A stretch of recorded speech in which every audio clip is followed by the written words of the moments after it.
That was four. Um, so welcome everyone. We have a virtual only grand rounds today, and very happy to have a colleague down the road joining us for grand rounds. And Michelle Shouldice will speak today about a practical approach to pandas and PANS for the pediatrician. Um, And yeah, thank you for agreeing to join us. So I'll start with a land acknowledgement for us in Ottawa. You know, the Ottawa is built on the unceded Algonquin and Anishinaabe territory, and that does extend down towards Toronto, where there's kind of a mix of different First Nations there. The peoples of the Algonquin and Anishinaabe Nation have lived on this territory for millennia, and we honor them in this land, as we do with all First Nations, Inuit, and Métis peoples. Michelle, as I just mentioned, is at SickKids in Toronto, and she's a general pediatrician and educator with a background in training in child development and child maltreatment. She's a division head for pediatric medicine, and this I didn't know is also the interim division head for adolescent medicine. She's passionate about improving care for children and youth with combined physical, behavioral, and mental health concerns, which I think is very applicable to the topic today. And in advocating for the needs of vulnerable pediatric populations. She's a member of the steering committee for the SickKids mental health strategy, and her area of clinical focus is to provide care for children and youth with physical health conditions who require support for behavioral, developmental, or mental health symptoms, including patients with these diagnoses of possible PANDAS or PANS. And then she also works in the Suspected Child Abuse and Neglect program. So thank you again, Michelle, and I'll hand it over to you. Thank you very much, Pranesh, for that introduction and for the invitation to be here today. I'm really happy to be here talking to you about pandas and PANS, and hope this helps all of you know how to approach patients who are presenting with these possible conditions. So in terms of disclosure and disclaimer, we did receive some funding from the Canadian Pediatric Surveillance Program and the SickKids Centre for Brain and Mental Health for a CPSP study on pandas and PANS diagnosis in Canada, which I'll refer to a little bit. I'm quite grateful to the PACE Foundation for supporting a site visit to the University of Arizona Center of Excellence, where I learned a lot about the approaches that we are using here. And I've committed to sharing with you a practical approach to this really challenging topic based on our understanding of the current literature and our practice experience. This is an area of knowledge and understanding which is really rapidly evolving and changing. And so, like everything else, but especially in this area, perspectives on these conditions vary and approaches will change over time. And I just encourage you to grapple with your own individual and collective approaches, which, you may ultimately differ from what I've presented or suggested here. So if you're here, hopefully you're interested in hearing about pediatric autoimmune disorders associated with streptococcal infections and pediatric acute onset neuropsychiatric syndrome. And if you're like me, these are conditions which really you didn't hear about during your training. And if you have heard about, you probably feel a little bit confused about. And if you're like I was when I started this journey, you probably feel something like this. Is it real? How do I make a diagnosis? Do I treat? Do I refer? Is there a diagnostic test? And I hope to answer some of those questions today to the best of my ability. At the end of the rounds, I hope that you will understand the current use of the terms PANDAS and PANS, their diagnostic criteria, and challenges in applying these criteria in practice, that you will appreciate the limitations of the current medical literature in guiding diagnostic and treatment options, and that you'll be able to apply a practical approach to the assessment and management of patients with possible PANDAS and PANS in the office, clinic, emergency department, or inpatient setting. I'm going to really focus on a very practical approach. So diagnosis, testing and treatment for infection, other tests and treatments, and we'll have time for Q&A. I have the chat up and I will try to see questions as they come up and address them as they come up if I can. So, some years ago now, we developed a multidisciplinary working group to tackle the issue of pandas and pans and what to do about it because we were receiving referrals, as I'm sure you are, that were being directed to pediatric infectious diseases, neurology, rheumatology, psychiatry, pediatric medicine. And we really didn't know what to do about this condition, but we did recognize that patients needed to be seen and we needed an approach. So we developed a centralized referral intake, which comes to the pediatric consultation clinic. We've developed a consistent approach, which we have been continuously changing as we learn more about these conditions and gain more experience. I'm able to draw on my colleagues in rheumatology, neurology, and psychiatry when needed, but the majority of the patients I manage on my own in general pediatrics. And we've developed some close collaborations with mental health providers who are often community-based psychiatrists and psychologists. We've published 2 articles that are here, one on controversies in evidence that was early in our journey, and a more recent one, which is a surveillance study of the diagnosis across Canada.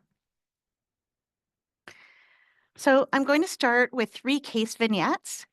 As you listen to these vignettes, maybe you could just think about and even jot down what you think your diagnosis would be for these patients, which tests you would order for these patients, and which treatments you would recommend, and we'll come back to them at the end.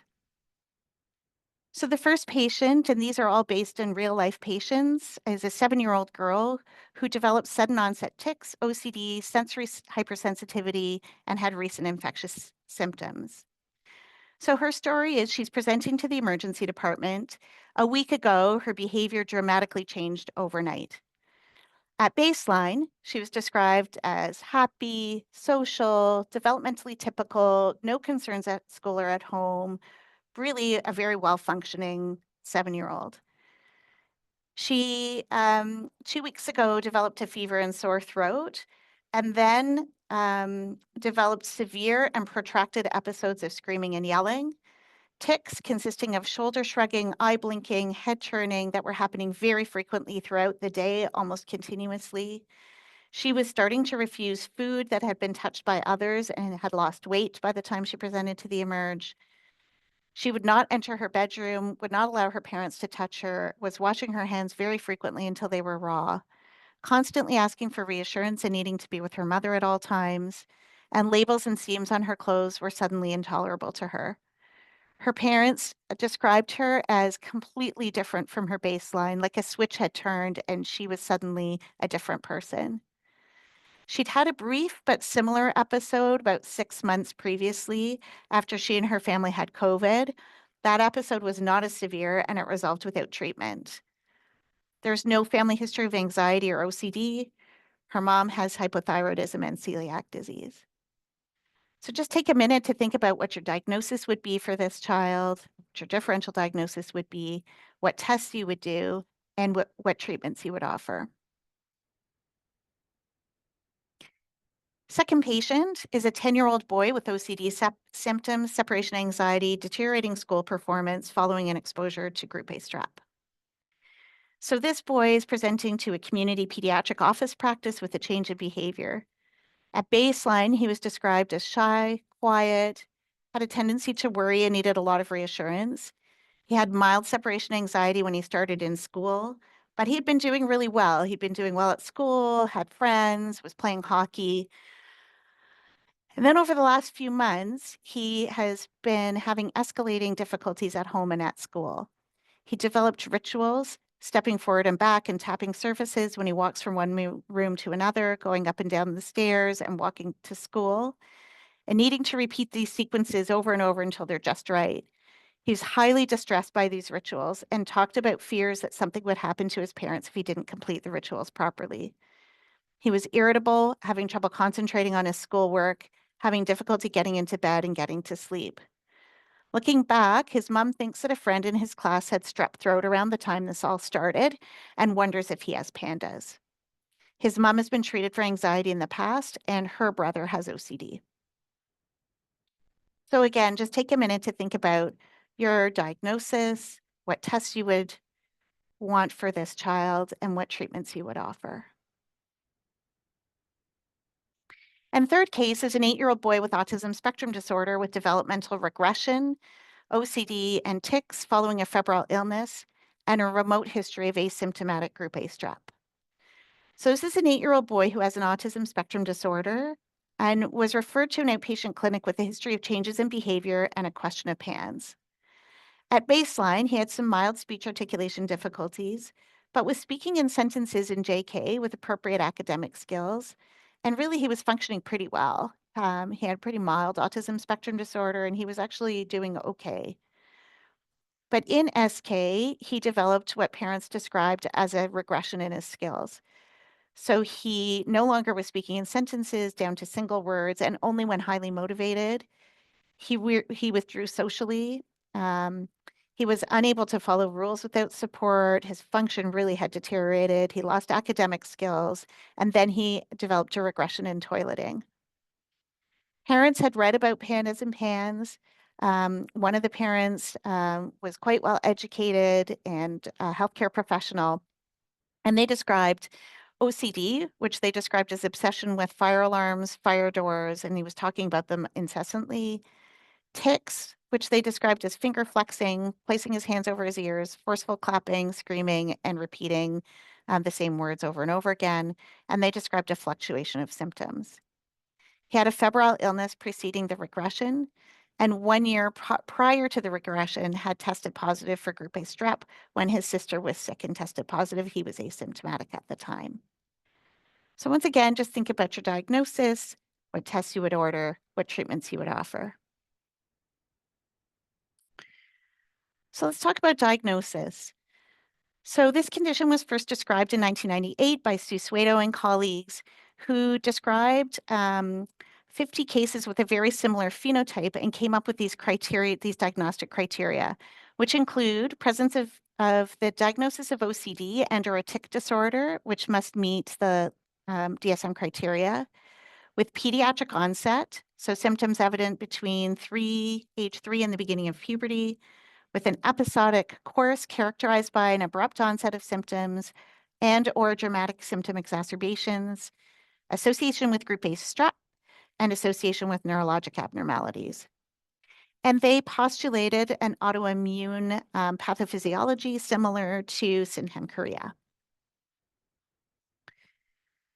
And then subsequently in 2012, this group published some updated criteria for an umbrella diagnosis of PANS, in which the abrupt and dramatic onset remained, but the core criteria were the dramatic onset of obsessive compulsive disorder or severely restricted food intake with concurrent presence of additional neuropsychiatric symptoms with similarly severe and acute onset. And you can see the list here, and you need at least 2. And the symptoms, it's a diagnosis of exclusion. The symptoms are not better explained by another disorder.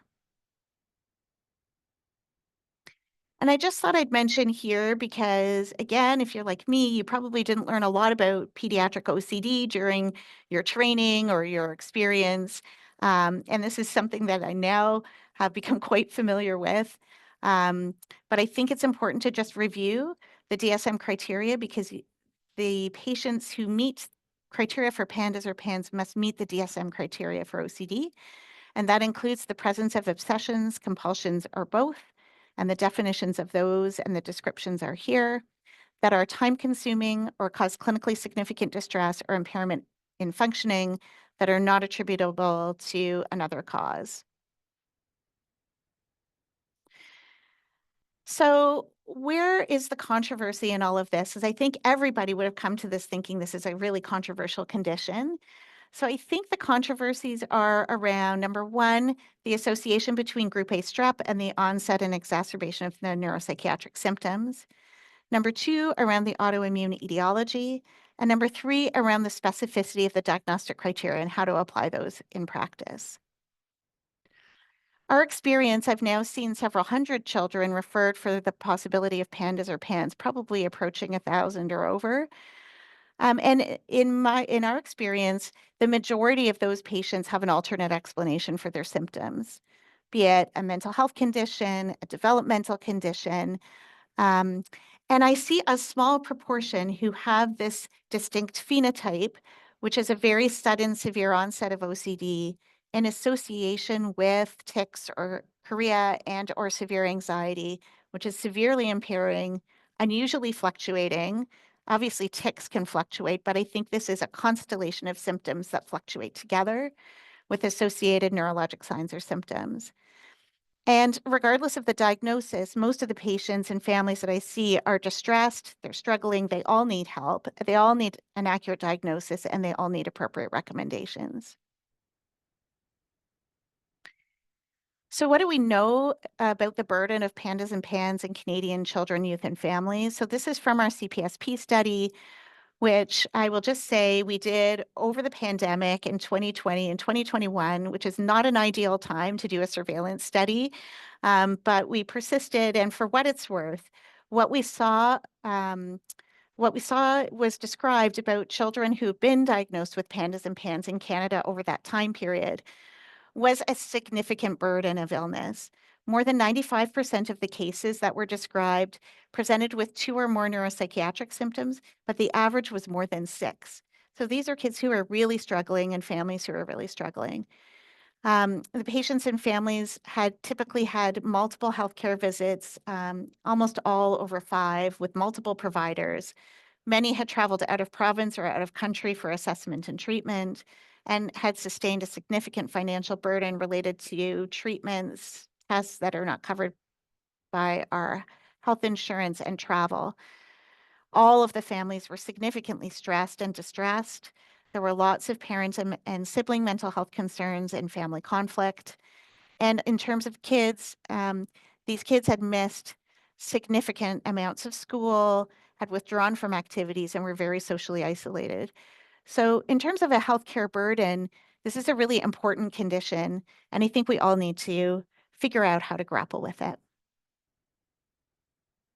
What about practice patterns in terms of diagnosis across Canada during this time period? Well, based on our surveillance study, which had significant limitations, we determined a minimum prevalence of PANDAS PANS diagnosis of 1 in 60,000 across Canada. Diagnoses were made by psychiatrists, general and subspecialty pediatricians, and complementary health providers and lay people, forming a significant proportion of those making the diagnosis. And that is in part because many physicians will not or refuse to see patients with questions of PANDAS or PANS because of the um, controversy associated with the diagnosis. But I think that leaves patients and families in a really difficult place. And I hope that by the end of this presentation that you have enough of an approach to be willing and able to see these patients yourselves. Diagnostic setting for these diagnoses included outpatient clinics, office practices, and hospital inpatient units. And I certainly see a number of patients who've received the diagnosis in the emergency department. So all of you, regardless of your practice setting, are likely to cross paths with a patient or a family where there's a concern of PANDAS or PANS. And what we saw was considerable practice variation. So the core diagnostic criteria of OCD, acute food refusal, or tics was not present in 12% of the cases that were identified, and symptom onset was not associated with infection in 64 of the cases that were identified. So I'm going to share with you my top 5 clinical tips from seeing a lot of these patients. So number 1, for patients who are presenting with OCD, is to really determine whether what you're seeing is truly OCD versus behaviors or repetitive or stereotype movements or fixed interests or sensory interests or aversions. And I think some of the hallmarks of OCD are those diagnostic criteria in the DSM that you saw me refer to earlier. And the fact that these these intrusive thoughts and compulsive repetitive behaviors are highly distressing to the patient. It's an ego dystonic condition.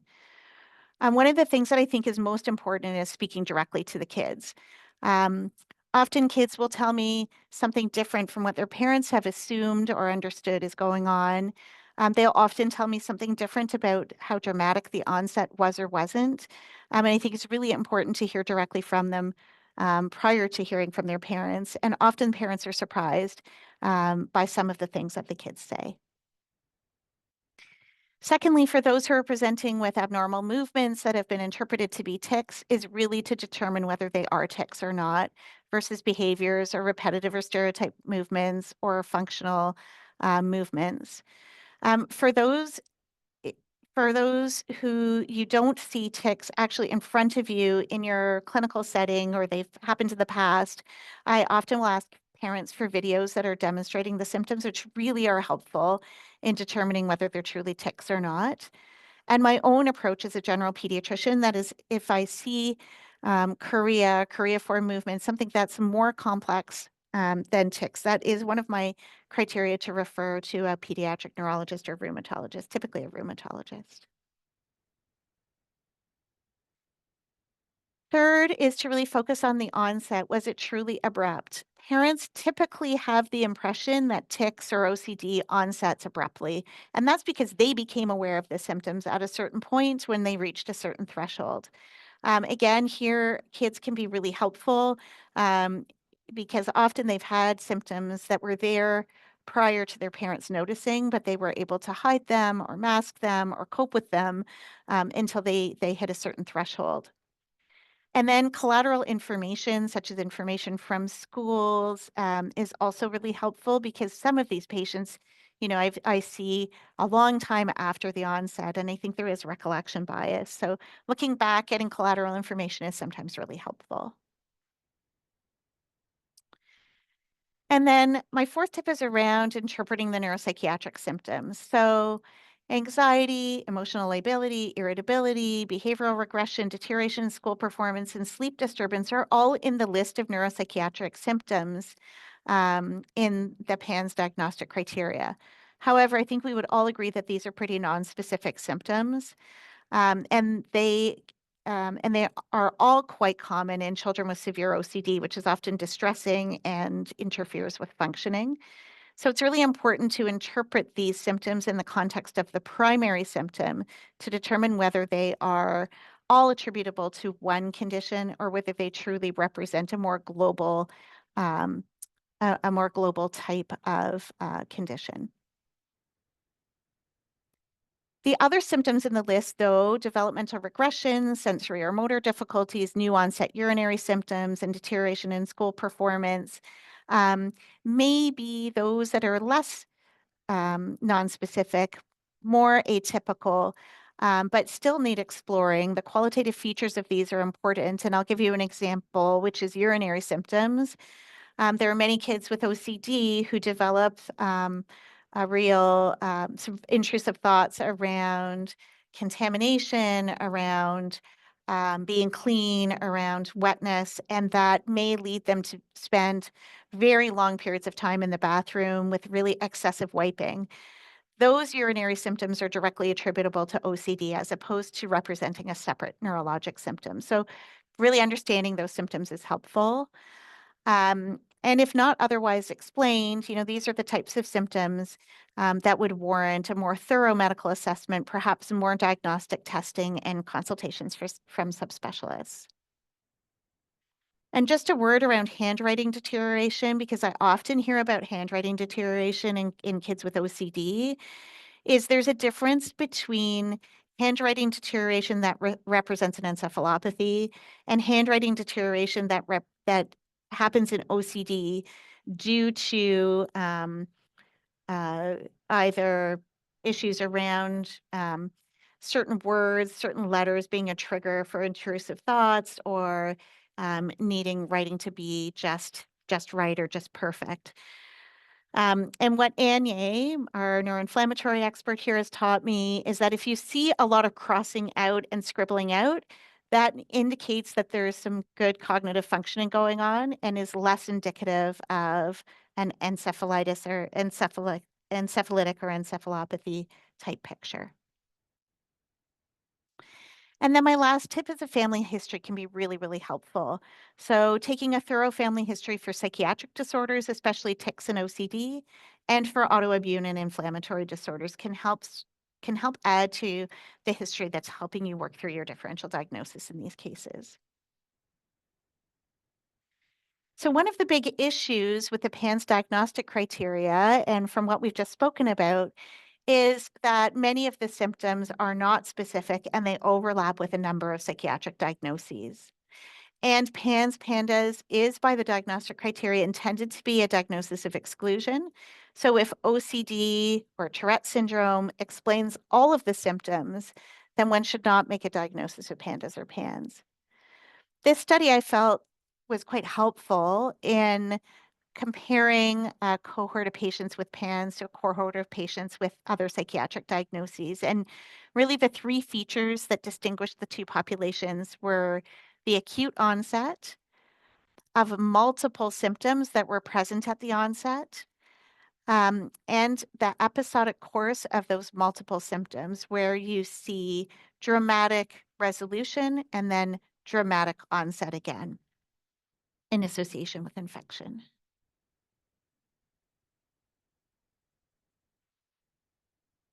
So let's talk a little bit about treatment practice patterns in Canada. And we're going to come back to a little bit more about diagnosis and treatment in a moment. But when we looked at these populations, about 75% of the patients who had received a diagnosis of PANDAS and PANS across Canada in our surveillance study received treatment for mental health symptoms, psychological, psychotropic medications, or both.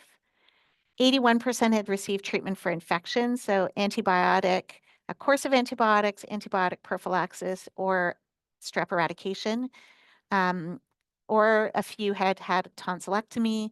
And then 57% had received treatments targeting inflammation, the vast majority of those being NSAIDs, a few receiving steroids and IVIG, and many receiving diet supplements intended to address inflammation, and a couple having received rituximab. So let's talk about the approach to diagnosis and treatment. So a focus on infection first.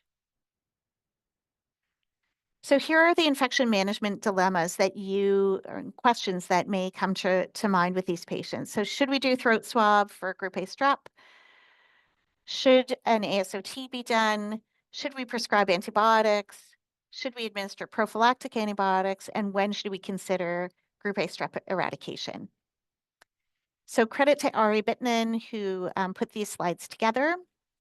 So should I do a throat swab? So the answer from our perspective is yes, if the child's clinical presentation is consistent with strep pharyngitis, and no, if current or recent symptoms are not suggestive.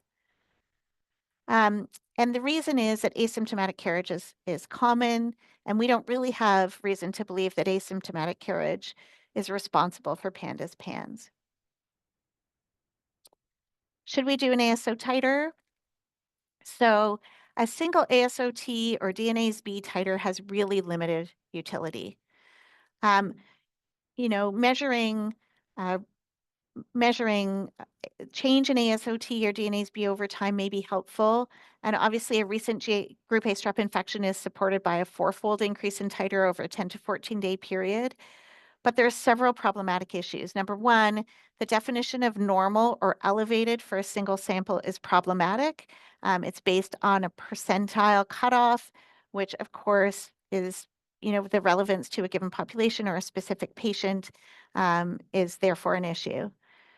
Secondly, the ASOT value is influenced by a number of factors, and therefore doesn't necessarily represent infection or immune response or abnormality of immune response. There's a high false negative rate. So in a significant proportion of true infections, the values are below the defined upper limit of normal, and there's a high false positive rate. So there's a significant proportion with values above the upper normal limit that are not associated with recent infection.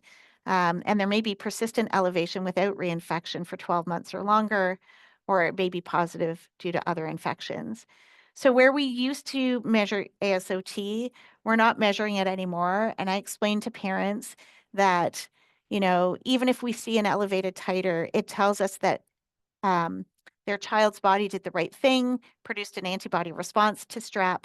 That doesn't tell us that that antibody response is the root of the problem for their child's presentation. And we are not doing it anymore. What about prescribing antibiotics? So you may, well, if you've had encountered patients with this and tried to figure out what to do, have encountered this website below and a number of recommendations and a protocol. That recommendation suggests an initial 2-week course of antibiotics for mild cases and a 3 to 4 week course for moderate cases. So let's just talk about what the evidence is for this recommendation. So there's a single small RCT that compared azithromycin versus placebo with 4 weeks of treatment and did multiple scales to assess the symptoms in kids. And you can see the change in OCD symptom severity over the 4 weeks of treatment on the right-hand side, with placebo in the gray and azithromycin in the black. You can see the baseline characteristics here of the patient population. Only 61% were confirmed to have strep. And what they found was that azithromycin was associated with a lower global impression score, but there were no difference in other measures, including OCD and tic symptom severity scores.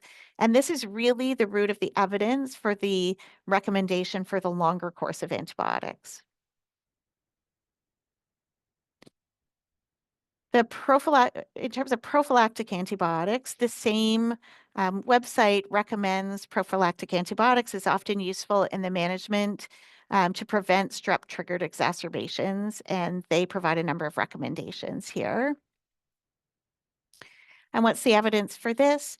So a double-blind crossover RCT of very small numbers who received 4 months of penicillin and 4 months of placebo.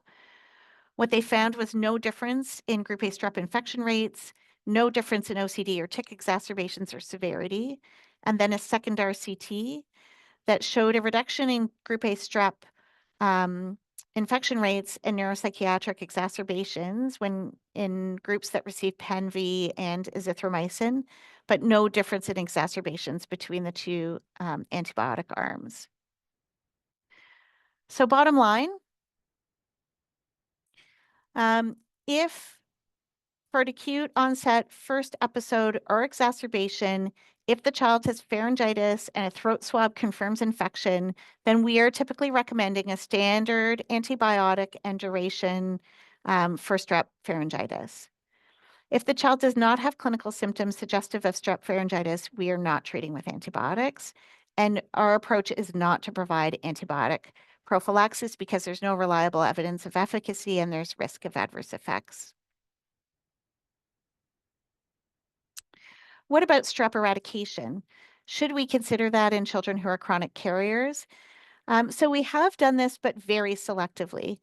There may be a role for children who have frequent recurrent symptomatic strep pharyngitis. And even if we do this successfully, reinfection from exposure is always possible. We always discuss that with patients and families. And in terms of eradication treatment options, they're given here.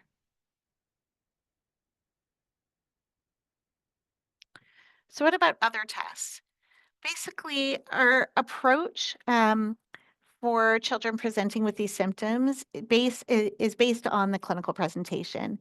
So we are more likely to do more diagnostic testing in children who present very acutely and those who have associated neurologic symptoms. Those we try to see more urgently, those often get more testing.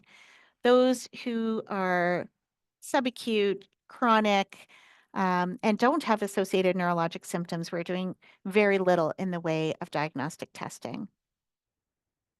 So our recommendation is to choose wisely, do a thorough history and physical exam. We are not doing any routine testing for patients who are presenting. I'm referring to subspecialists for those who present with chorea, encephalopathy, psychosis, or neurologic signs, and basing testing by the findings of clinical assessment. So we've talked about strep and infection testing. Lab testing for inflammatory or autoimmune conditions is guided by the history and physical exam. And testing for evidence of neuroinflammation is really reserved for those who have very acute presentation with neurologic findings or psychosis.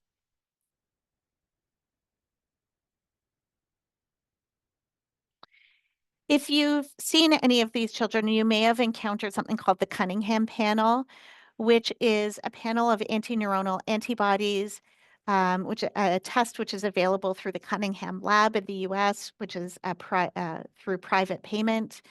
It's not available through our hospitals. And it really is a constellation of anti-basal ganglia. It's based on the fact that there are descriptions of anti-basal ganglia antibodies in a cohort of children with neuropsychiatric disorders and movement disorders. And from there, a group of specific antibodies have been identified, which is the Cunningham panel. There have been several studies to try to look at, the Cunningham panel as a biomarker for PANDAS and PANS, and I've looked at the sensitivity and specificity, and I've provided you with the references here.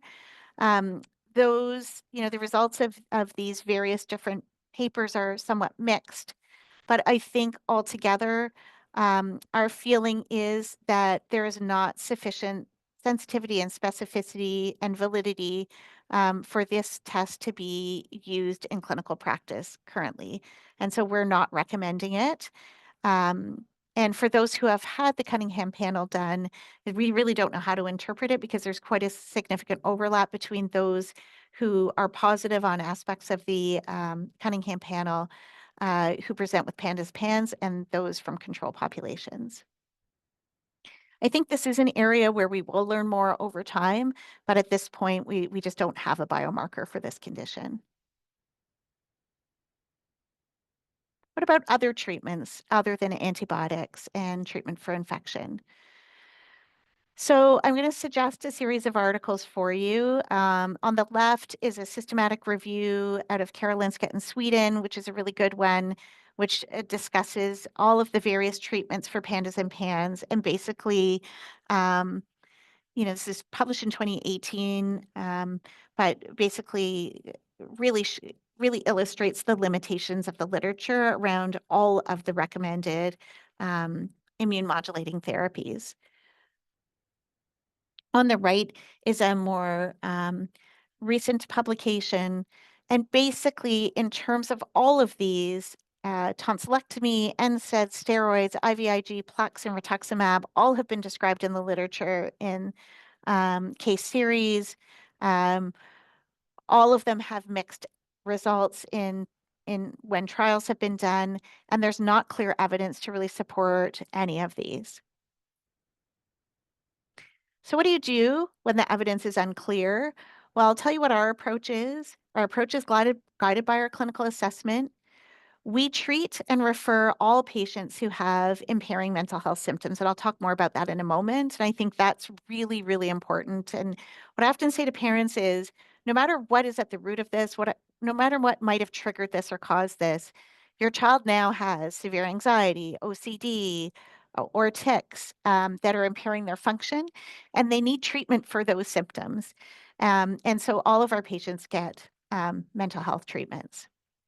In addition, for those who truly meet the PANDAS and PANS criteria, we're testing for group A strep if they have infectious symptoms and pharyngitis, and we're treating if positive with just a treatment course of antibiotics. We are using a trial of naproxen with a PPI for GI protection for 2 to 4 weeks with exacerbation of symptoms following infection for those who truly meet criteria. And I'll show you what the relatively weak evidence is for this recommendation. But of all of the treatments, it seems to be the one that is the least intrusive and has the least risk of side effects. And then what I've been doing is collaborating with rheumatology or neurology to consider steroids or IVIG in select cases. And those cases to date have been those who've presented with atypical symptoms like chorea, those who have presented with really debilitating mix of psychiatric and neurologic symptoms with that typical course, that abrupt onset and fluctuating course, where mental health treatments have not helped the child and their function is moderately to severely impaired. And in a few of those, we've been treating with IVIG, and not very many, and all with pre and post treatment measures so that we have some indication of whether the treatment's making a difference, and a way to make a decision about whether to continue or to stop the treatments. In all of the cases, parents are really distressed. And the anxiety of parents and the family dysfunction that has happened because of long periods of time trying to manage really severe mental health symptoms and functional impairment has definitely impacted the entire family. And support for parents is a really important part of moving forward. And I offer all of these patients follow up regardless of what their diagnosis is.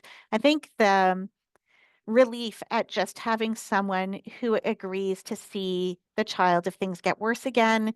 Sometimes that alone actually really settles things down and helps families move on. In terms of mental health interventions, our approach is targeted treatment of the impairing mental health symptoms with evidence-based interventions. So for OCD, it's cognitive behavioral therapy.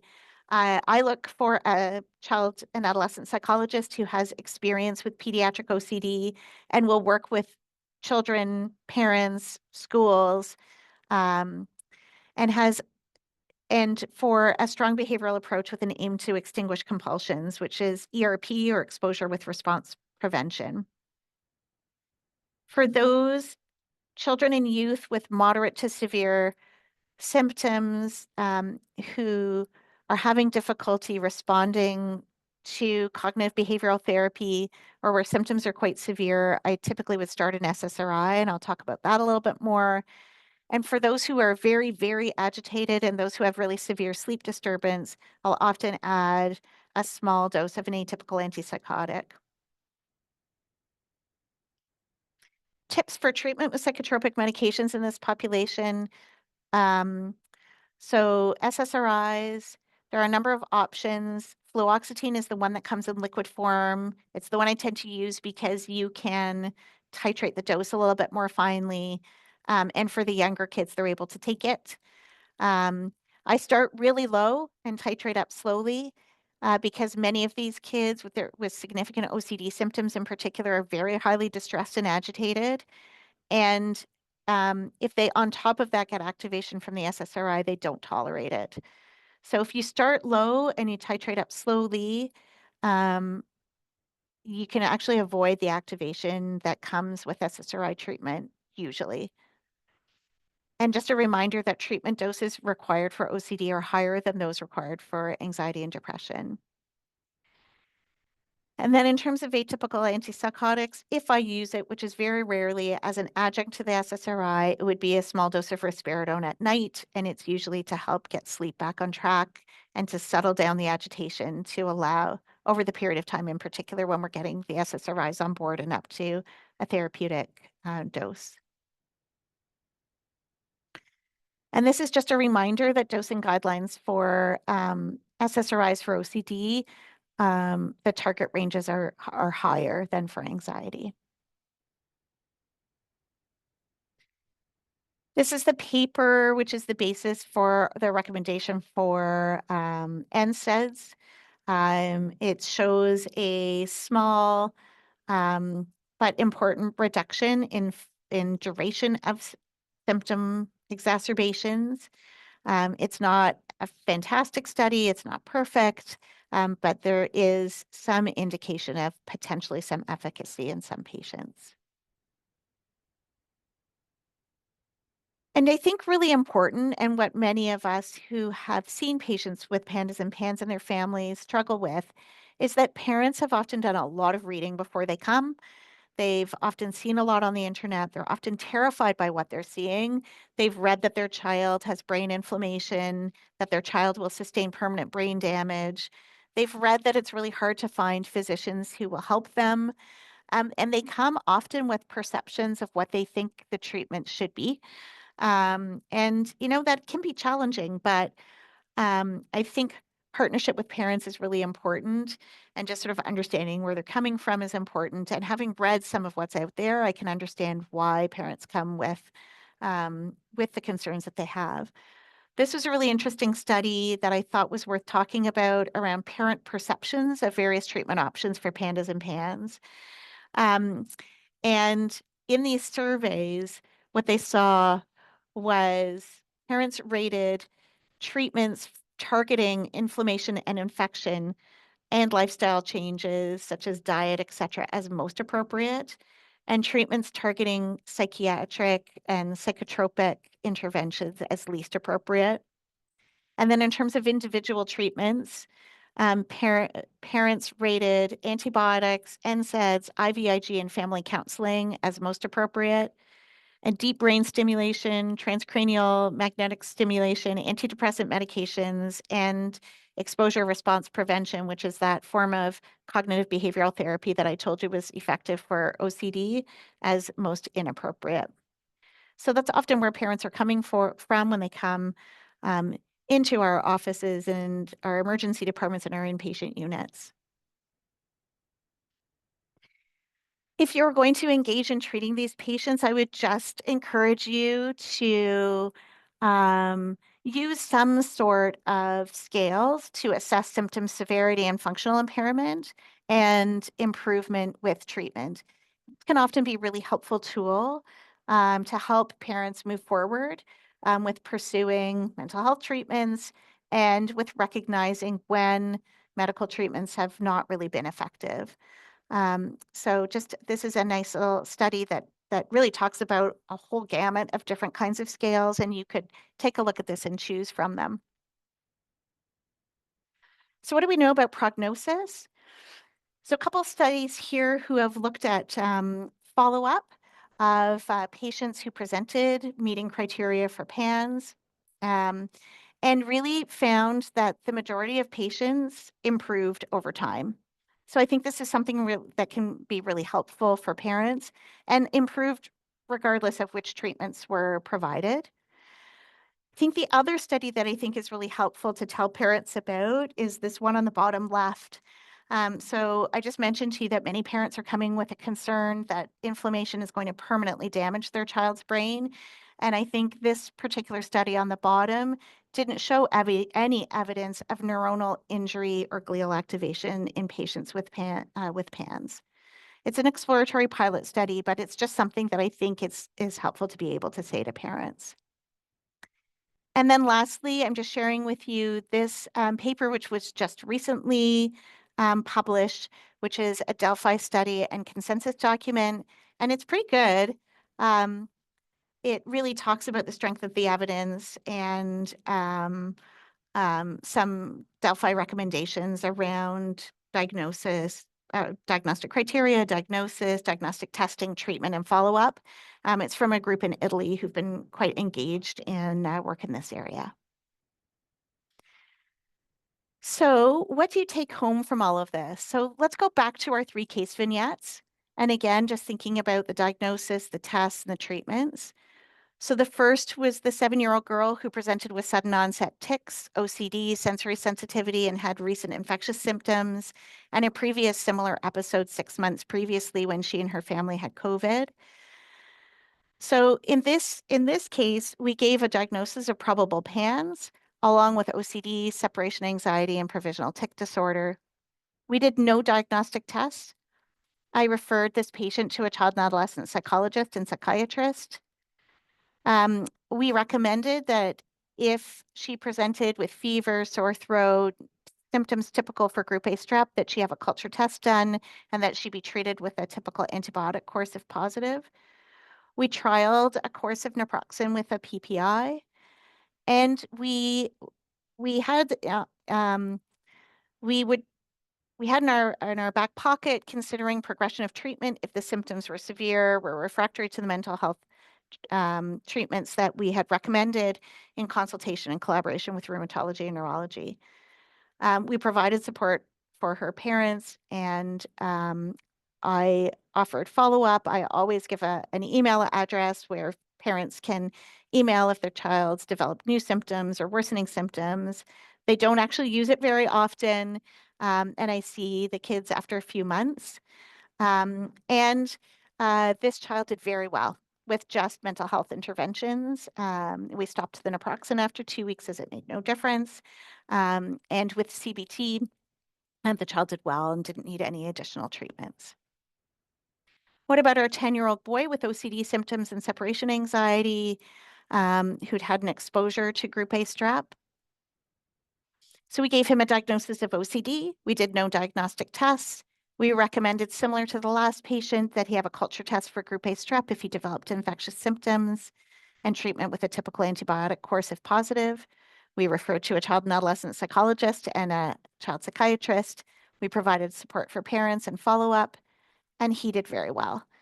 The majority of the patients that I've seen with OCD have done well with appropriate mental health interventions, and that's typically usually just therapy alone with psychotropic medications if needed. And what about our 8-year-old boy with an autism spectrum disorder who had developed a regression in senior kindergarten with symptoms that were described as OCD or tics, but when we really thought about them, they seemed more typical of symptoms of autism spectrum disorder and not really typical of OCD or tics, following a febrile illness, who'd had a remote history of asymptomatic group A strep. So he had a diagnosis of autism with late regression, intellectual disability, and we were concerned about a possible neuroinflammatory disorder because of the nature of his regression. He saw a neuroinflammatory service. He had an extensive workup, was seen by genetics, metabolics, had an MRI, EEG, and LP. His CSF was in fact positive for oligoclonal bands. And he had a trial of steroids and IVIG and actually made some significant improvement. We also collaborated with community behavior intervention services and school to support him and his family, and we offered them follow-up. So I hope now that we've reached the end of this talk that you can identify the differential diagnosis for PANDAS PANS and you have an approach to clinical assessment and management. So you can think in your mind whether you're a yes, no, you're still thinking about it. And the take-home messages are to do a careful clinical assessment and consider the differential diagnosis, not to use a single measure of ASOT to make a diagnosis, and we are not recommending the Cunningham panel this time.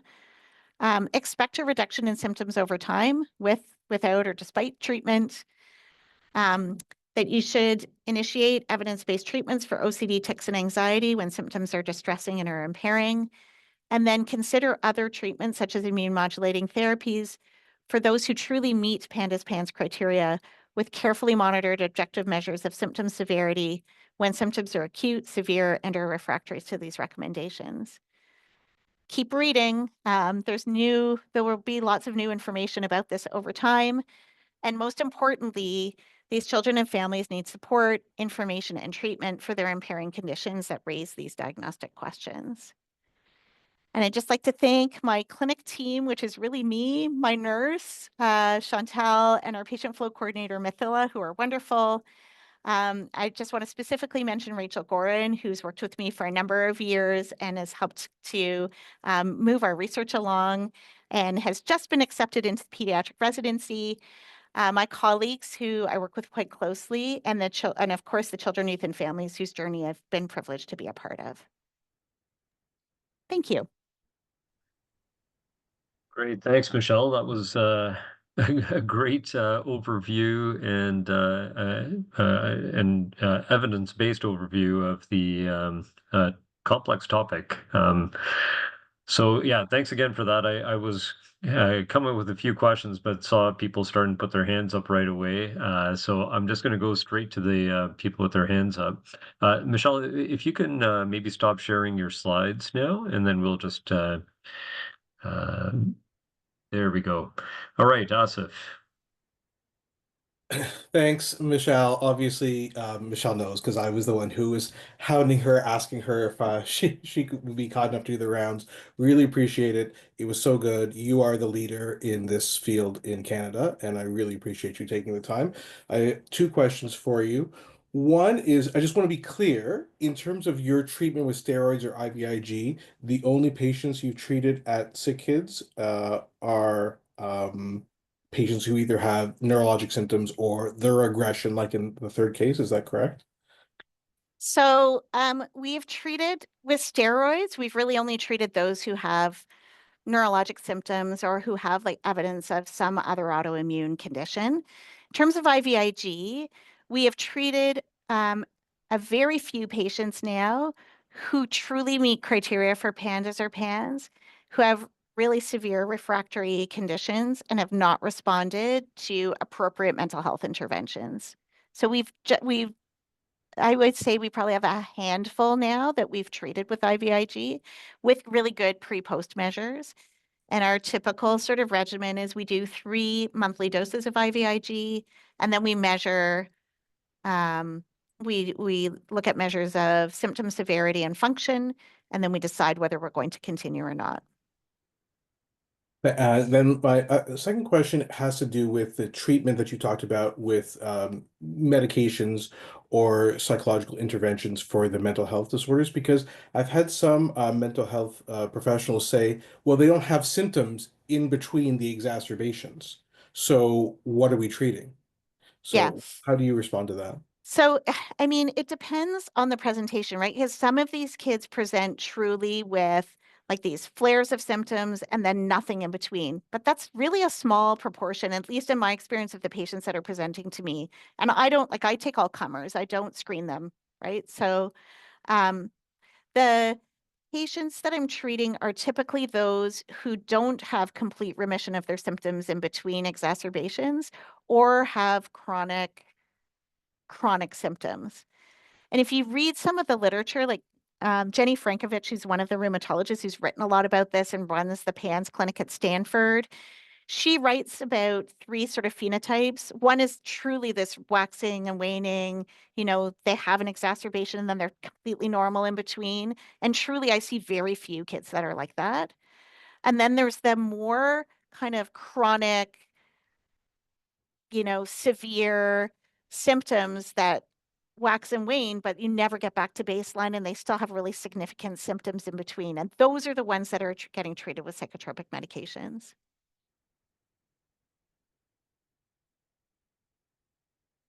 Does that answer the question, Asif? Yeah, for sure. Hey, thanks. And then we have Michael Cheng, who's a psychiatrist here, so that might be a good follow-up question. Hi, I would turn on my camera, but I see I cannot. But I wanted to thank you for your rounds. Asif had mentioned you about a year ago. We had been discussing a possible case, but actually the patient responded eventually to treatment, and so I didn't end up referring to you. But thank you so much for coming here. I can really appreciate that. You guys are trying to find the best middle ground between what the evidence says and appropriately. As a psychiatrist, we often see these cases with PANDAS. And the typical case I see will be, a kid who has a sudden personality change, sudden onset, but it's different than the typical OCD. And in terms of treatment, I've found what's really helpful is celecoxib, actually. Because I've been told by some colleagues in Halifax that way you don't need the PPI. You can just use the celecoxib without the PPI. So I'm curious what your comments might be on that. And then another comment I have is in some of the neurodevelopmental kids, there's some evidence that folinic acid may be helpful. And I've seen some research on folinic acid and AS and the PANS. So curious what you think about celecoxib and folinic acid. Yeah. Great questions. We don't use either of those. I have no experience with them, but I think it's really interesting. And just would love to hear more about your experience and the folks from Halifax. I think we can all learn from each other when, there's not great evidence to answer all of these questions. So I don't have much to add around those 2, but I think that's really interesting and something we could certainly think about and talk about more. Yeah, that'd be great. I can tell you from my N equals 5 or so, like over the past 10 years. So it's not very often, but when it happens, it's very interesting. Thank you. Interesting. Great. And then I think we'll end with one last question from Anne Pham Huy, so coming from an immunology and ID perspective. Oops, sorry, my buttons. Can you hear me? Yes. Hi, thank you so much. That was a wonderful and very informative talk. And again, from an ID perspective, we do occasionally get these patients and more recently getting referrals for the use of IVIG in this condition. And I'll say, like, I have never given IVIG for this indication. So actually, this is quite timely, working with neurology and psychiatry for potential patients coming up. And so this is, I find difficult because I actually surveyed a few of my colleagues in immunology to see who's providing IVIG, and very little, but I do have a colleague that I respect very well, and she has been using it. And so, like you say, these families come in and they've done tons and tons of research. And so this family is coming in with, like, they're willing to go to the States, to go to the, extremes of Canada to go and get this therapy. So I am wondering actually if, well, one, actually, do you offer virtual consultation for patients outside of Toronto? Because I do find there's a lot of like, wait to have the expert, and it sounds like your leader in this field, along with Asif and neurology as well. But so that's one question, and I would be curious to actually see the pre-post. And our plan is actually to see this patient, and I would see it as a, like, maybe there is an indication from is there an immune mediated immune deficiency or something like that in that context, and also to see neurology and psychiatry. So kind of a multi-D approach before we go and talk about therapeutics. But just wondering again, your perspective. So, so I guess a couple things there. So in terms of who we see, so I'm like one person, and I do this as one of many different things that I do. So I can't see everybody in Ontario. So what we've been doing is we will accept patients who are not residing within the catchment area of another tertiary care pediatric center.